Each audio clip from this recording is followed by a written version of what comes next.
ಮತ್ತೊಂದು ಕಡೆ ಮೋದಿ ಸರ್ಕಾರ ಮೋದಿ ಅವಧಿಯ ಮೂರನೇ ಅವಧಿಯ ಸರ್ಕಾರ ಕಾರ್ಯಚಟುವಟಿಕೆ ಬಿರುಸಿನಿಂದ ಪ್ರಾರಂಭವಾಗ್ತಾ ಇದೆ.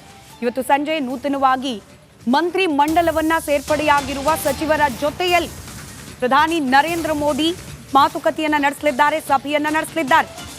ಮೋದಿ ನೇತೃತ್ವದ 3.0 ಸರ್ಕಾರದ ಮೊದಲ ಕ್ಯಾಬಿನೆಟ್ ಸಭೆ.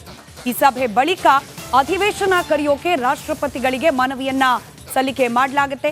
ರಾಷ್ಟ್ರಪತಿಗಳಿಗೆ ಮನವಿ ಬಗ್ಗೆ ನಿರ್ಣಯ ಅಂಗೀಕಾರ ಕೂಡ ಆಗುತ್ತೆ. ಜೂನ್ 18ರಂದು ಸಂಸತ್ ಅಧಿವೇಶನಕ್ಕೆ ಶಿಫಾರಸನ್ನ ಮಾಡಲಿದ್ದಾರೆ. ಕ್ಯಾಬಿನೆಟ್ ಮೀಟ್ನ ನಂತರದ ಜೂನ್ 18 ಹಾಗೆ 19ರಂದು ಸದಸ್ಯರ ಪ್ರಮಾಣವಚನ ಸ್ವೀಕಾರ ಸಮಾರಂಭ. ಜೂನ್ 20ರಂದು ಲೋಕಸಭಾ ಸ್ಪೀಕರ್ ಆಯ್ಕೆ ಪ್ರಕ್ರಿಯೆ ಕೂಡ ನಡೆಯುತ್ತೆ. ಬಹುತೇಕ ಪುರಂದೇಶ್ವರಿಗೆ ಸ್ಪೀಕರ್ ಹುದ್ದೆ ನೀಡಲಾಗುತ್ತೆ ಅನ್ನೋ ಮಾಹಿತಿ ಇದೆ. ಇನ್ನು ಜೂನ್ 21ರಂದು ಜಂಟಿ ಸದನವನ್ನು ಉದ್ದೇಶಿಸಿ ರಾಷ್ಟ್ರಪತಿ ಭಾಷಣವನ್ನ ಮಾಡಲಿದ್ದಾರೆ. ಬಳಿಕ ಮುಂದಿನ 100 ದಿನಗಳ ಅಜೆಂಡಾದ ಬಗ್ಗೆ ಮೋದಿ ಮಾತನಾಡುವ ನಿರೀಕ್ಷೆ ಇದೆ.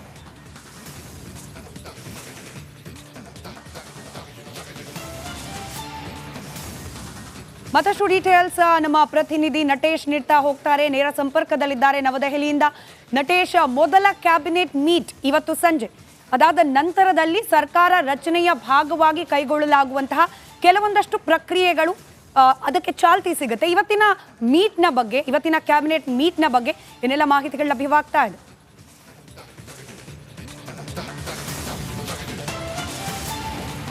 ಸ್ಮಿತಾ, ದೆಹಲಿಯ ಅಂಗಳದಲ್ಲಿ ಇದೀಗ ಬಿಜೆಪಿಯ ಯುಗ ಆರಂಭ ಆಗಿದೆ ಅಂತಲೇ ಹೇಳ್ಬೋದು. NDA ಮೈತ್ರಿಕೂಟದ ಏನು ಸಾಕಷ್ಟು ಬೆಳವಣಿಗೆಗಳು ಕೂಡ ದೆಹಲಿಯ ಮಟ್ಟದಲ್ಲಿ ಆಗ್ತಾ ಇರ್ತಕ್ಕಂಥದ್ದು. ಏನು ನಿನ್ನೆಯಷ್ಟೇ ಪದಗ್ರಹಣ ಆಯಿತು. ಪದಗ್ರಹಣದ ನಂತರದಲ್ಲಿ ಇಂದು ಕ್ಯಾಬಿನೆಟ್ನ ಮೊದಲ ಮೀಟಿಂಗ್ ಇರುತ್ತೆ. ಈ ಫಸ್ಟ್ ಮೀಟಿಂಗ್ನಲ್ಲಿ ಇನ್ನು 5 ಗಂಟೆಗೆ ಮೀಟಿಂಗ್ ಕೂಡ ಶುರುವಾಗಲಿರುವಂಥದ್ದು. ಮೀಟಿಂಗು ಮುನ್ನ ನಡಿ ಈಗ ಶುರು ಮಾಡೋಣ.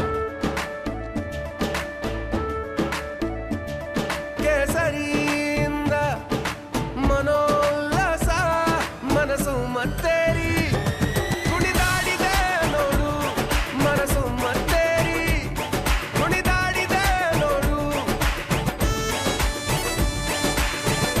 ಕ್ಷಣ ಕ್ಷಣವೂ ಆಚರಿಸಿ ಕೇಸರಿ ಹಬ್ಬ. ವಿಮಲ್ ಬಾಯಲ್ಲಿ ಹೇಳಿ ಕೇಸರಿ. ಸಾಕಷ್ಟು ಬೆಳವಣಿಗೆಗಳು ಆಗಿದೆ.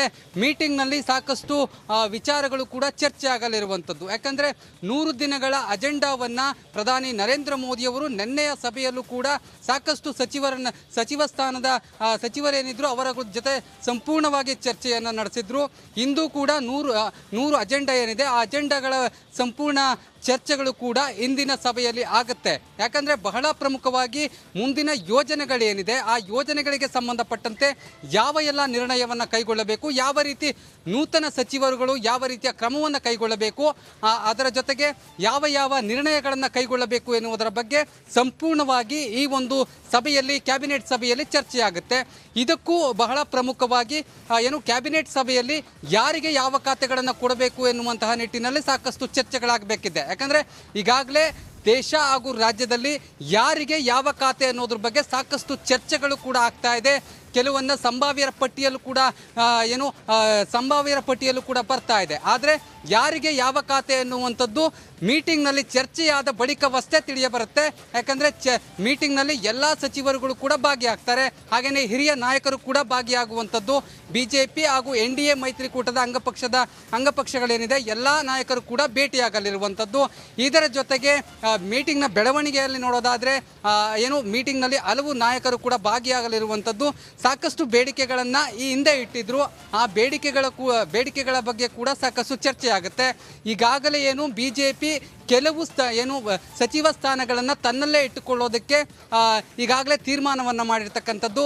ಬಹಳ ಪ್ರಮುಖ ಹುದ್ದೆಗಳನ್ನು ಬಿಜೆಪಿ ತನ್ನಲ್ಲೇ ಇಟ್ಟುಕೊಳ್ಳುತ್ತೆ. ಉಳಿದ ಹುದ್ದೆಗಳನ್ನು TDP ಹಾಗೇನೆ ಏನು JDU ಸೇರಿದಂತೆ JDS ಈ ಎಲ್ಲ ಪಕ್ಷಗಳಿಗೆ ಹಂಚಿಕೆ ಮಾಡುವ ನಿಟ್ಟಿನಲ್ಲಿ ಈ ವಿಚಾರವನ್ನು ಕೂಡ ಏನು ಕ್ಯಾಬಿನೆಟ್ ಸಭೆಯಲ್ಲಿ ಚರ್ಚಿಸಲಾಗುತ್ತೆ. ಸ್ಮಿತಾ, ರೈಟ್, ಧನ್ಯವಾದ ನಟೇಶ್ ಮಾಹಿತಿಗಾಗಿ.